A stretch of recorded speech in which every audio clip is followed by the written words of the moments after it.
Okay, good morning. We are starting today on the bottom of Lamed Aleph. We're going to focus today on Lamed Beis. So the last few lines there on Lamed Aleph, Lamed Beis says the Gemara of Amar Abelezer Chana Tichas Dvarim Kal B'Mayla. When Chana was davening, she was davening with a way that was not exactly the most appropriate. She was, as it were, throwing her words to heaven. Shnemar, but to Spal al Hashem, she davened on God, not davening to God. Malaman she'tichet forum klapim ma'ala teaches us that she was throwing her words to Hashem. What exactly would mean that Chana was throwing her words to Hashem? So Marsha points out it could be, as we said earlier on the page when we said Chana said Imrohi Sirah. So one on the standards was a threat that Chana was saying to the Rebbeinu Shalom, listen, if you don't give me a child, then I'm going to go out and make myself into a saita, and then guess what's going to happen? Another aspect is the Marsha is maybe what we said later on when Chana is talking about the different body parts that a person has, and then it's all used, and she says that dadim are lahenik b'hen and dadim halalu shenasata libu lama lo lahenik b'hen. So either one of those potentially something that was somewhat impertinent in the way that she was speaking to the Rebbeinu Shalom and saying that Hashem had created her but not given all of her body parts any use. Rabbi Lezer, and Rabbi Lezer continues, Elio hitiach tvarim klapim ma'ila. Elio Hanavi also spoke in a way that was inappropriate to the Rebbeinu Shalom. Shenem ma'avato asiboises limacharanis. Because Elio Hanavi had said that you, Hashem, had turned their hearts backwards. Just remember, this is not the first time we've come across this pasuk. If you go back to Testament Beis, the more Testament Beis, right before the Mishnah, right before the second Mishnah in Brachot, right? What do we have? The Gemara told us, Aneni Hashem Aneni. Elio Hanavi in our Carmel said, Hashem, please answer. Amar Ravo, Lama Amar Elio Aneni Beispa. Amar Ravo said, why did Elio Hanavi say Aneni two times? Milama Shamar Kodesh Shamar Elio Lefnei Kodesh Baruch Hu Ben Shalom Aneni Sheteresh Min Hashemayim V'Tech V'Kol Asher Elam Mizbeach. The first Aneni was Hashem, please listen and send down a fire that's going to eat everything up on the Mizbeach. V'Aneni Shetasiach Daitom Kadesh Lo Yemu Maisek Shofimim. And also, please make them not be so focused and think that I'm doing tricks and then somehow I'm a magician and that this fire is coming because of magic and not because of you. Shenemar, because as it says in Paz, because you, God, turn their heart around. What does that mean? What's the connection? You're turning their heart around to think that a Maisa Kishuv, not 100% clear from the Gemara. There's a bit of an approach here from the Marsha. The Marsha essentially tries to say that what did Eliyahu Navi, what was he suggesting, was that it's within HaKadosh Baruch Hu's ability. And therefore, on the one hand, he should, of course, answer Eliyahu, show the difference in Via Baal. But then on the other hand, there's a second thing that he needs to do, which is to take away from their minds any doubt that maybe it really is not coming from Moshe Rabbeinu. I'm sorry, that it's coming from Moshe Rabbeinu, not really coming from Hashem. Fine. The Gemara continues here now back on Laman Af on Beis, the last line. I'm Rav Shmuel Bar Rabbi Yitzchak. How do you know that Hakadosh Baruch Hu agreed with Elio and took on the responsibility that he himself had caused the Jews to sin? Because the pasuk says later on in Micha, not anywhere near Malachim, but the pasuk says V'Asher Yosi, and I made it bad. I made it bad for them. We're going to now continue the Gemara, and we'll come back. It says the Amar of Chama, we're at top of Lamed Beis Amud Aleph. Amar Rabbi Chama bar Rabbi Chanina Il Mole Sholish Mikrois Halalu. If not for these three psukim, Nismotitu Raglim Shel Seni Yisrael. Right, and the legs of the haters of Israel would have been destroyed. In other words, when we say Seni Yisrael, we mean ourselves, right? But we don't want to talk about ourselves being destroyed. But we had already Gemara Al Tiftach Peh, right? We had this discussion earlier. So there's a fundamental desire never to say something that is potentially to be used against us. So we talk about it as the Seni Yisrael. What are these psukim? Right? If not for these three, who knows what could have happened to us? What are the three psukim? Chad, the Siv Asher Yosi, right? Where Hashem is taking on responsibility for the sins of the Jewish people. The Chad, the Chsiv Hinig Achayim B'Yad HaYetzer, this becomes a famous thing on Yom Kippur night, right? Like the what's it called? The clay in the potter's hand and the potter's wheel. So cannot biyadi beis Yisrael. So too you are like that. For me, says the Rebbeinu Shalom. That is to say, he can move it into the fire, out of the fire. He can do whatever he wants with us. He can form us and shape us and misshape us in any direction. So again, it's the same idea that the Rebbeinu Shalom is in full control, is in full charge. The Chad, and the third passage that shows us that the Rebbeinu Shalom is in full charge is Vasiroisi Eslevo Evim Ibisarchem. And I will remove the stone heart from your bodies, and I'll give you a flesh heart. I'll give you a new heart.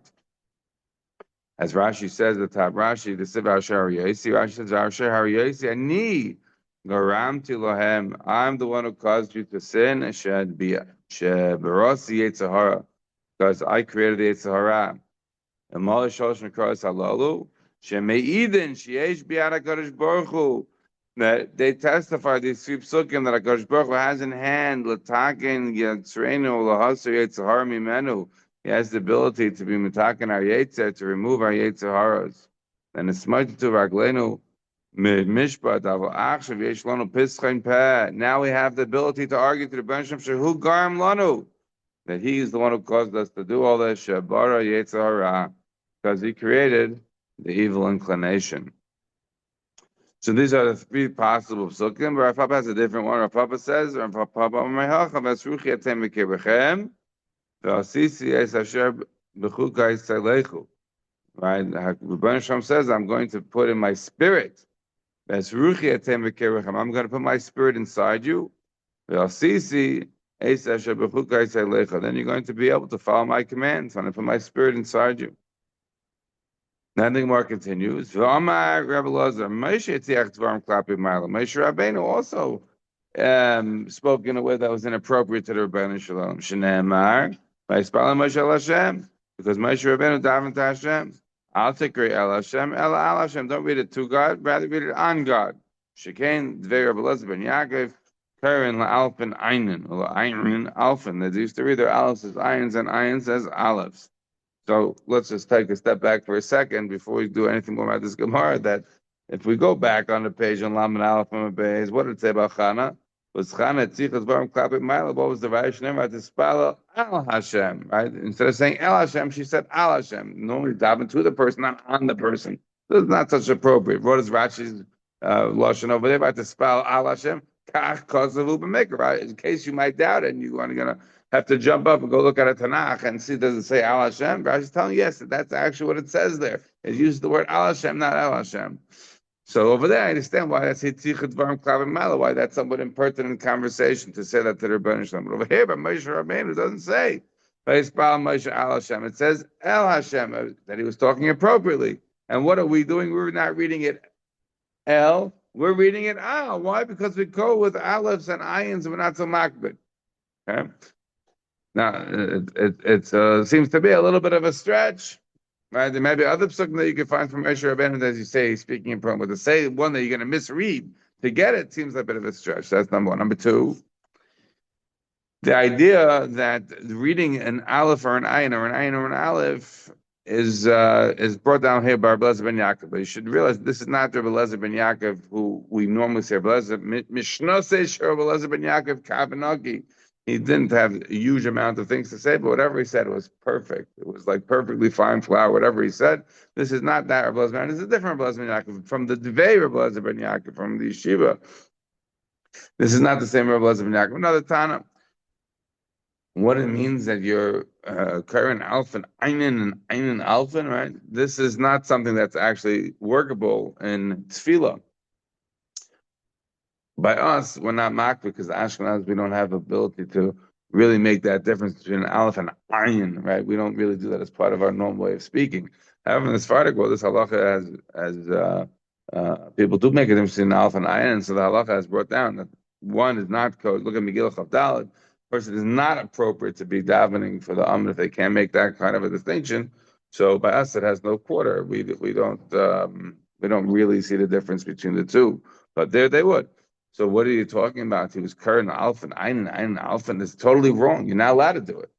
The answer must be that with regards to tefillah, as the look at the Bach, you see the Bach points out, with regards to tefillah, that's also, of course, over there you're makbid. But here we're not talking about tefillah, we're talking about for drushes. For drushes, you can read an aleph or an ayin or an aleph. So that's why it was somewhat more interchangeable, perhaps. And that's how we could say Moshe Rabbeinu was speaking somewhat impertinent to their banishment.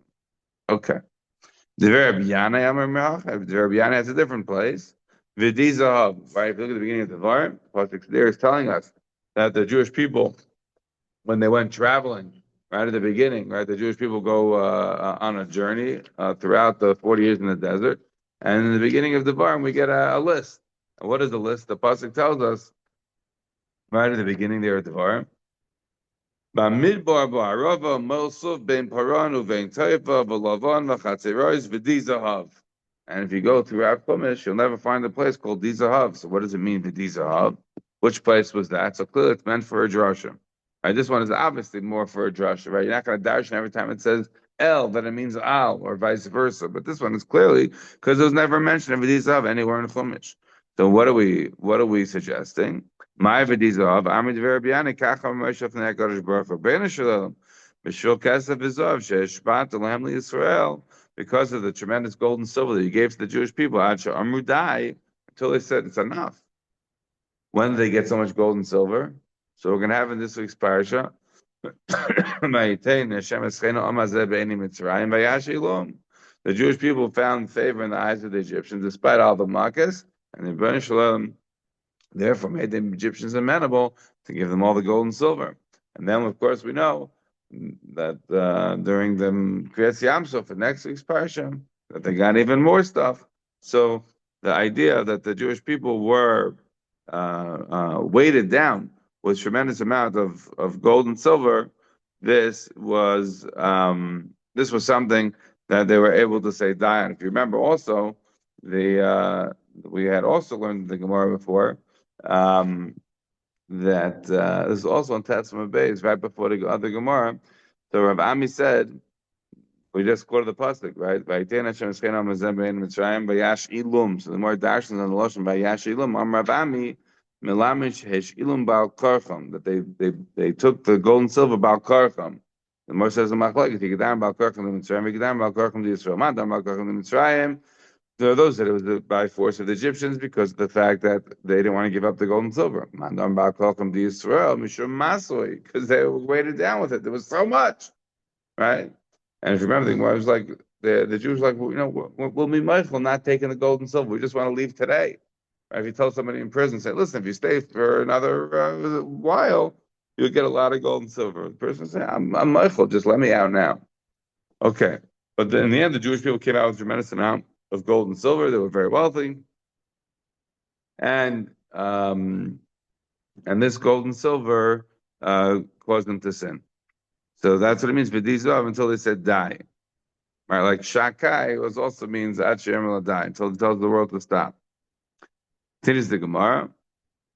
So Amri, another lesson from the Rabbi Yanai. I'm sorry, I skipped a couple words. Bishvil kesef zosh shvatal misro ad she'emul dai. Who garam she'asas egel? This caused the Jewish people to do the egel because they had so much gold and silver. Amri de Rabbi Yanai. So Rabbi Yanai adds, "Ein arinay mitech kuba shal teven." Right, as Rashi explains, when is the lion sameach mishtagea umazik? When you have a lion, he's like roaring and growling, and he's going to be happy and go out and beat something up. I thought lions, when they get happy, they just sit there and relax and, in the savannah. But okay, this kind of a lion is very excited and wants to go out and damage things. When are you doing that? And when he has a bowl of straw in front of him? No, when he has a bowl of straw in front of him, he's kvetching. He's starving, right? He's not going to be so excited. It's when he has a pot of meat. That's when he's going to be excited. In other words, the basic premise being that the analogy, the allegory is that when do people sin? When they're starving, or when they're having a great time, right? What did the Balatanya say when they asked him, should they daven when the Napoleon was coming to go fight all the way into the east? So they said, should we be going for the Tsar or for the Napoleon? Napoleon's giving all the Jews rights. He made a Sanhedrin. All the Jews should be free. So what did he say? He said, no, no, down for the Tsar. We're down for the Tsar. It's terrible. He teaches us so badly. He makes us go into the army and he punishes us and they put us in all these terrible situations. Yeah, yeah. Better, we know who the Tsar is, right? But the Napoleon, we think he's Mashiach. We're going to forget our Judaism. The same idea. Mitach Kuba Shel Teven, you're not going to forget the Rebbeinu Shalom. But when you have it all, when it's great, then Mitach Kuba Shel Bas, then you could come to forget. Amr Moshe Mashal Adam Shoyes LePar Chusha Baal Sevarim. It's a similar situation when a person has a cow, right? And she's very weak, and she's just skin and bones, doesn't have any food. So Achila Karshinin, when he gives her Karshinin are fancy beans. They give the animals lupin beans, fancy beans, right? There's two different types nowadays. They have all these types, right? Because there's the ones that are bitter, that are not so whatever, but they have the nice ones, and it gets fat. So Vaisim fattest, but then it starts to kick him. Now it has strength. So Amar Lami Garmach. What's causing you to come kick me? It's all the good food that I'm giving you now. You know what this is an example of? It's a guy who has a son. And you know what he does? Right? He washes him, he bathes him, he gives him nice clothing, right? He gives him to drink and eat, and it makes everything. He's the most coiffed, well-dressed kind of kid. And then he puts and gives him a wallet, or as we say, gives him a trust fund, millions of dollars. And then he puts him right in the most inappropriate place. What's this kid going to do that he shouldn't sin? When somebody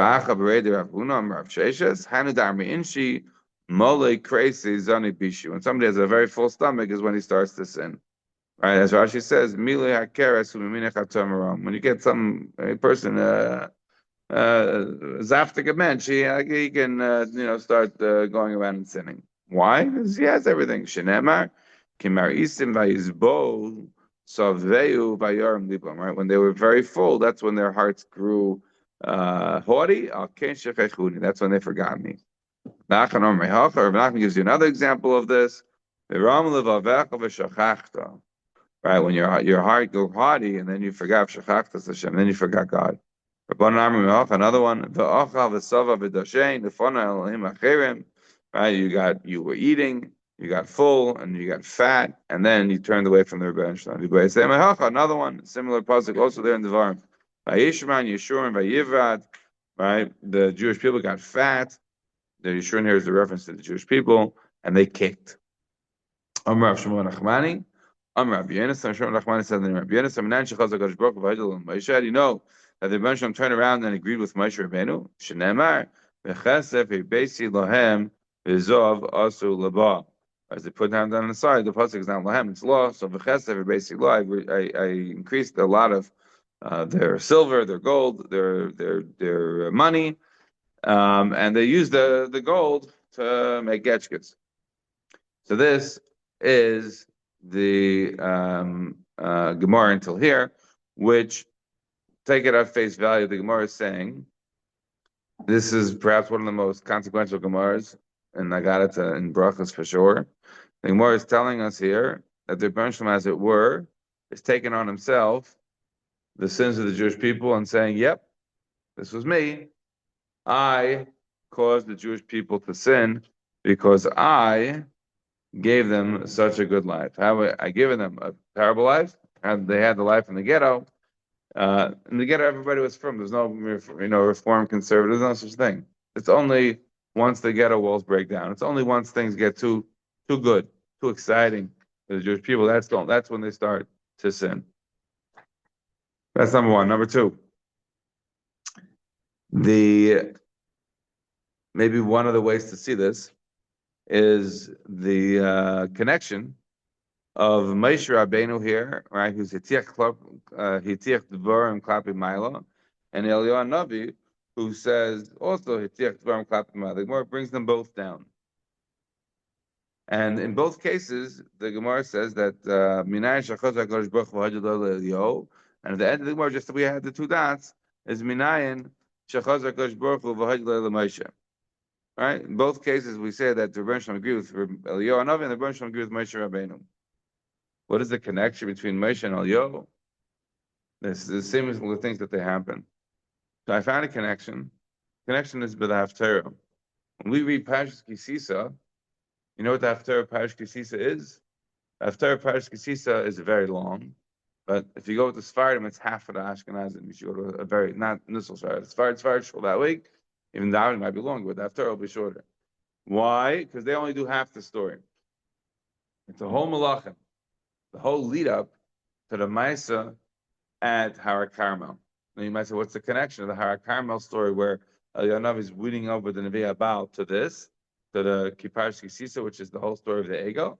Obviously, the story is that the Jewish people went after Getchkes and the punishment that happened, and here's the punishment that happens. Although you would say it's not so simple, because the punishment that happens to the Nevi Abal doesn't happen in the Haftarah for Kisisa.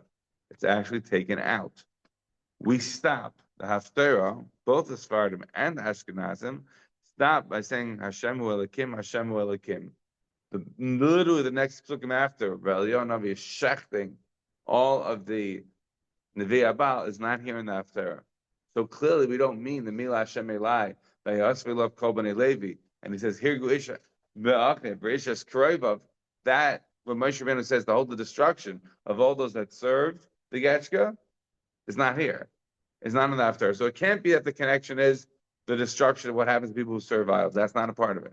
It only can be the part of it that's related is what? The idea that there was an ego that they served, the idea that there was a Baal that they served. That's the connection. In which case, that's not like such a great Haftarah. Such a great Haftarah that you're going to connect it to the Parsha. The whole connection is the Jewish people's denouement, the fact that they were serving an idol, the Baal, the same way that they were serving the Getchko. Could be. That could be sufficient connection. Just to me, doesn't sound so exciting. So I think that what the connection is bringing down this point. That in both what we are saying in a mute way is reminding, as it were, ourselves, the Rebbeinu Shalom, as it were, of this connection between Moshe and Eliyahu, that they're both Hitichut Dvarim Klapei Ma'ala. In both cases, what we are really saying is, it's not our fault, Rebbeinu Shalom. Kaviyachal, it's your fault. You're the one who has caused us to do this. By giving us all the good that you've given us, we have sinned, we have forgotten you. This is our mute way, I think, of why we want to bring down this Haftarah to Parshas Kisisa. That would be a point number one. Point number two. It's a very interesting, I don't have an answer to this as a question, I have it as a question. We have a Medrash. The Medrash tells us, it's Mechilta actually, that Eliyahu Navi, there's three different types of Nevi'im, right? There's Eliyahu Navi, Moshe Rabbeinu, Hashea, Yonah, depending on the things. Some Yirmiyahu, some Nevi'im were Tevei Kavod Av, some Nevi'im were Tevei Kavod Ben, and some Nevi'im were Tevei the Kavod Av v'Kavod Ben, right? What does it mean? Tevei the Kavod Av. They only worry about their Rebbeinu Shalom's covet.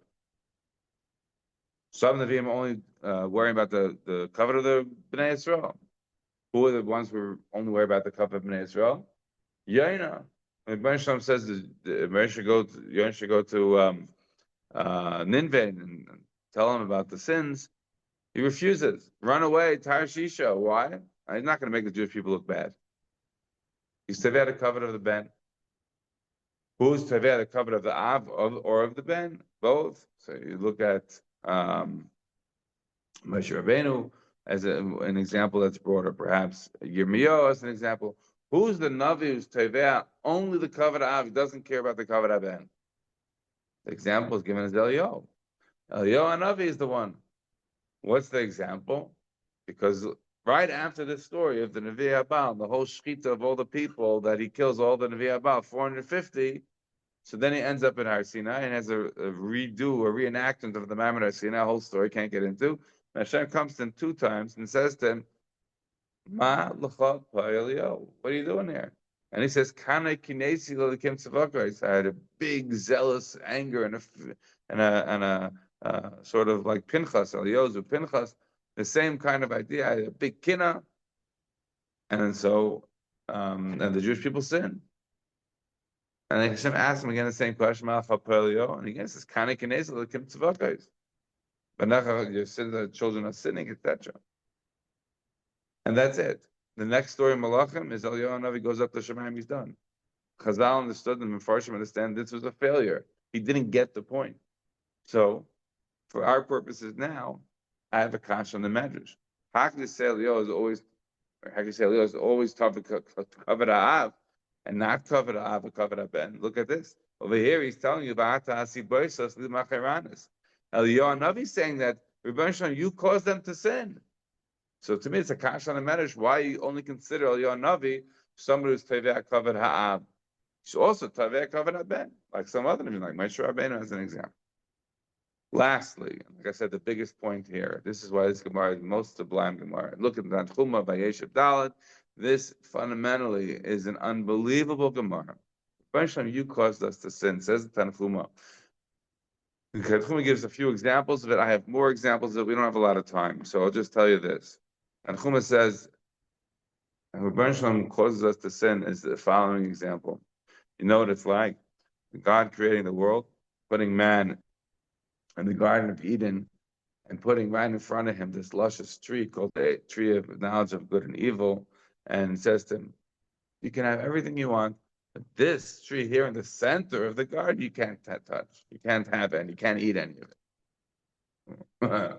Why? Just put it in randomly in the middle of the garden. Don't say anything. Guaranteed you wouldn't have touched it. There's a lot of trees to choose from. You put it there in the center and say, don't eat this one. Of course, what do you expect? So, says the Medrash, you know what this is comparable to? To a man. He wanted to divorce his wife, so he went to the safe, he wrote a get. Comes to the house, he has the get in his pocket, and he says, well, can I have a coffee? She gives him coffee. He says, oh, there's not enough sugar. The water's too cold. Here's your get. Because you gave me a bad coffee. She laughs and says, really? I'm getting the get because I gave you a bad coffee? I'm getting the get because you wanted to already divorce me. You were looking for a hekatimtza. So you get the coffee's too cold. The coffee it's not sweet enough. It's not this. Hey, see, I found the hekatimtza, but you already wanted this. Says the Gemara. What is the nature of the creation of the world? There were things that happened before the creation of the world. One of those things is tshuva. Tshuva was created before the creation of the world. The Malach HaMavis is created. The Yetzer Hara is created by the beginning of creation, by the second day, long before there's any human beings. Come on, what do you really want? You want a world where there's really no sin? You, the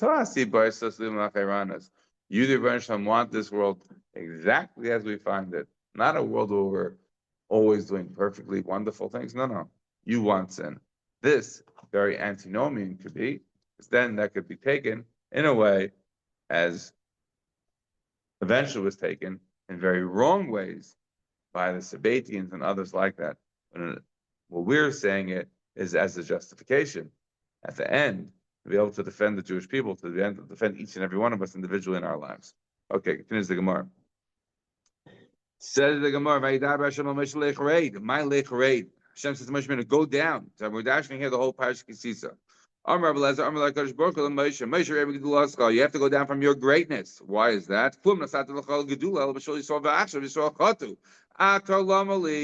The only reason I gave you Gedula is only Bishvil Yisrael. But now that the Jewish people have sinned, why do I need you? Immediately Moshe Rabbeinu lost his kerech, he had no ability to speak. And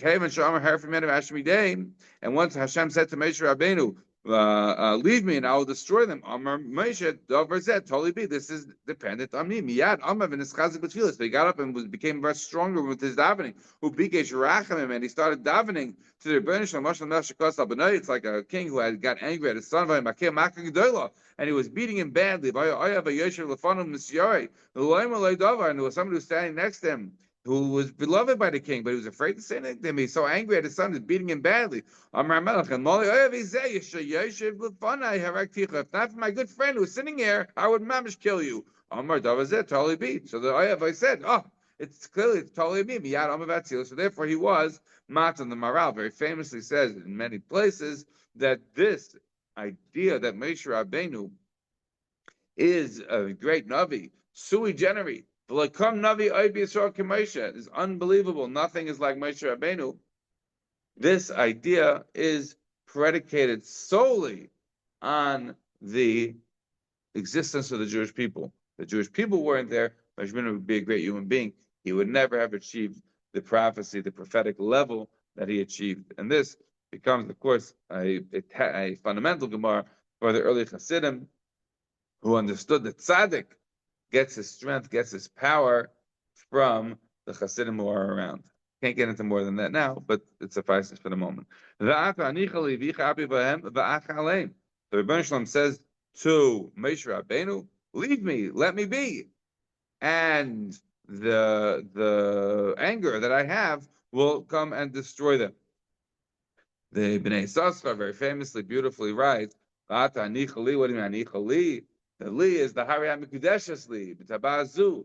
It's the engagement, the erison that the tradition the Jewish people have with the Rebbeinu Shalom. That as we would get married at Mount Torah. The luchais, the Torah, that's our kedushin.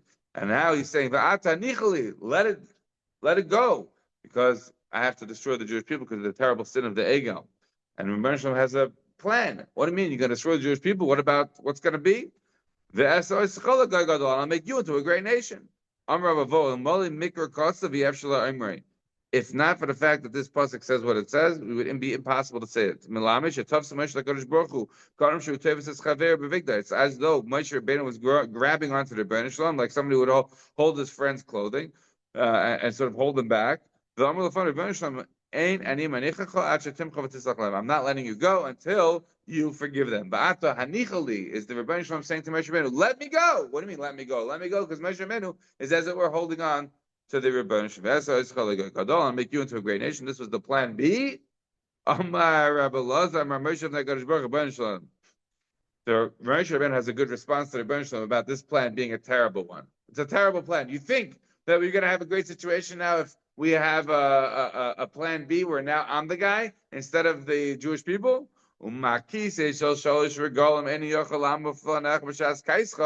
Just like a chair of three legs, meaning Av Mitzvah and Yaakov is not able to stand before you when you get mad. Is it possible that a chair made of one leg, meaning based on me, that's going to survive your wrath? But I have a tremendous busha. I'm be very, very, very ashamed. Very ashamed. Look at this leader that they put on them. You know what he should have done? He should have been begging for mercy for the Jews. Instead, he's looking for himself a better position, a bigger title, a bigger name. And that's why he didn't daven so hard. And that's why Jewish people were destroyed. And that's why he became the new leader.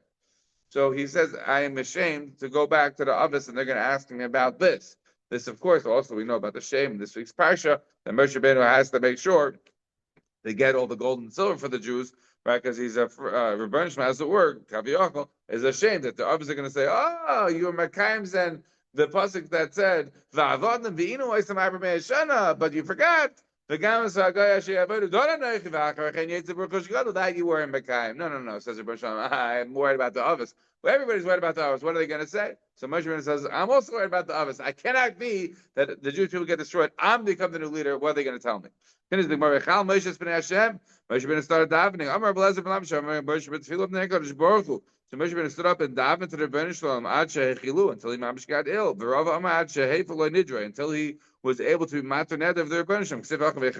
Here it says veichal, right, which is lashon neder ksiv hasam lo yachal dvar. Right, he's not going to go against his word. So that's why Moshe Rabbeinu davened until the Rebbeinu Shalom was willing to go back on what he had said. What he had said? He had said,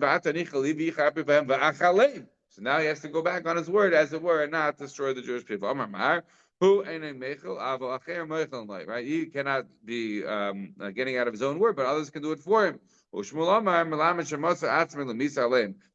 us that Moshe Rabbeinu was willing to give himself up in death for the survival of the Jewish number. Because if not, he says, erase me from the Sefer. I'm not agreeing to become the father of the new Jewish nation. Take me out of your book. I'm not agreeing to be a part of your plan whatsoever. That he got started on them, the midas harachim, the beneficial, the sort of Rachmanistic type of midah that Rebbeinu Shalom has. Rabbanan Amri Melam Shem Moshe of Nekadosh Baruch Rebbeinu Shalom Chulin Hulacha Me'ases Kadavar Hazeh. It is sacrilegious for you, the Rebbeinu Shalom, to do something like this. Bechal Moshe Pnei Hashem. Moshe ben Dam to Rebbeinu Shalom Tanya Blaz Hagadol Aimer Melam Shem Moshe B'Tfilah of Nekadosh Baruch Hu Ad Yeshayach Hazosu Achilu.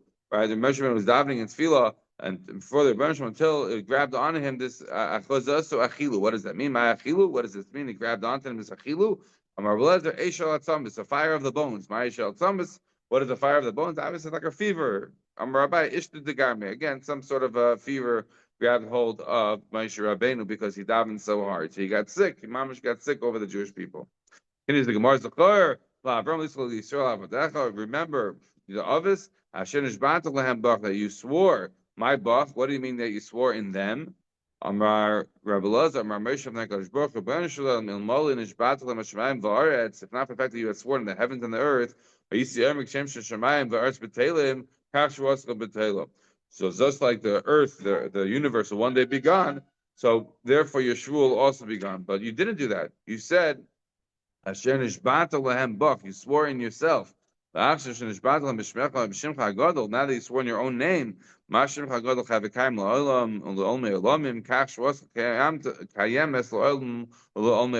too your words will survive, will stand the test of generations.